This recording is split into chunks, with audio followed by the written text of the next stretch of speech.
You wake up with a fever of 104. Your throat feels lined with broken glass. Somewhere in your body, something is multiplying, and it wants you dead. Right now, that's a Tuesday. You reach for a pill, maybe a doctor's appointment, and you move on with your week. 50,000 years ago, that same fever was a coin flip. No pharmacy, no antibiotic, no germ theory, just infection, and whatever the people around you happen to know. So how did anyone survive that? For 99% of human history, there were no hospitals, no antiseptics, no concept of bacteria at all. And yet, enough people lived long enough to have children who eventually had you. So how did ancient humans actually survive sickness and injury without medicine as we understand it? The first answer isn't folklore. It's plaque. In 2012, researcher Karen Hardy and her team examined the fossilized dental tartar of Neanderthals recovered from El Citern cave in northern Spain. Trapped inside that plaque, undisturbed for roughly 50,000 years, they found chemical traces of poplar bark, a natural source of salicylic acid,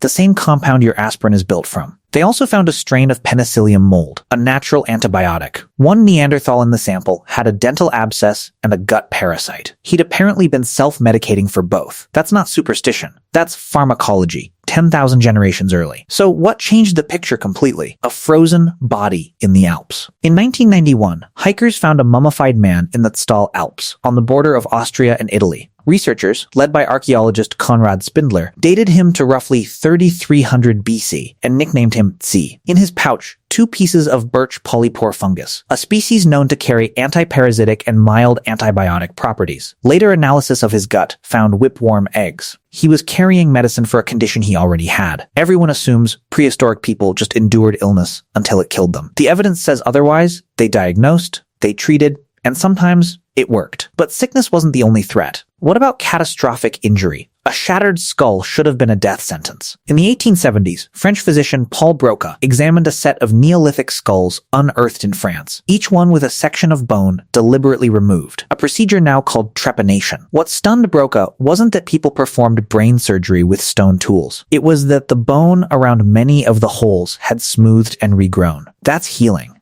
That means the patient didn't just survive the operation. Some of them lived for years afterward. So what happened when the wound wasn't inside the skull, but on the skin? Ancient Egypt had an answer sitting in the kitchen. The Edwin Smith Papyrus, an Egyptian medical text dated to around 1600 BCE, describes wound dressings made of honey, animal grease, and lint.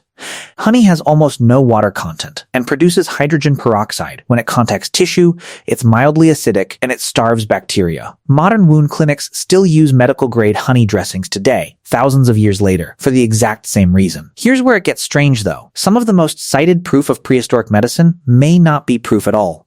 In 1960, archaeologist Ralph Selecki excavated Shanidar Cave in Iraq and found a Neanderthal skeleton surrounded by clusters of flower pollen, yarrow, hollyhock, cornflower. He proposed a funeral built around medicinal plants, and the idea spread everywhere. Decades later, researcher Jeffrey Sommer re-examined the site and argued the pollen more likely came from burrowing rodents, not mourners. The flowers might never have been placed there at all.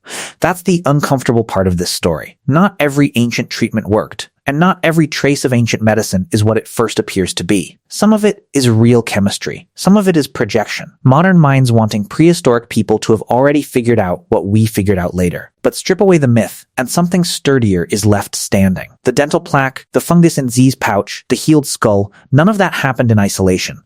Someone had to notice the pattern. Someone had to remember which bark worked, which fungus stopped the infection, and pass it to the next person before they died with the knowledge still in their skull. The real treatment was never the plant. It was the fact that somebody else was paying attention to you. You woke up with a fever of 104. In another life, 100 centuries ago, someone crushed bark into water and sat with you until it broke. There was no hospital. There was no medicine cabinet. There was only a person who refused to let you go through it alone. And it turns out, that was most of the cure. We didn't just invent medicine. We invented people who show up. Everything since has just been packaging.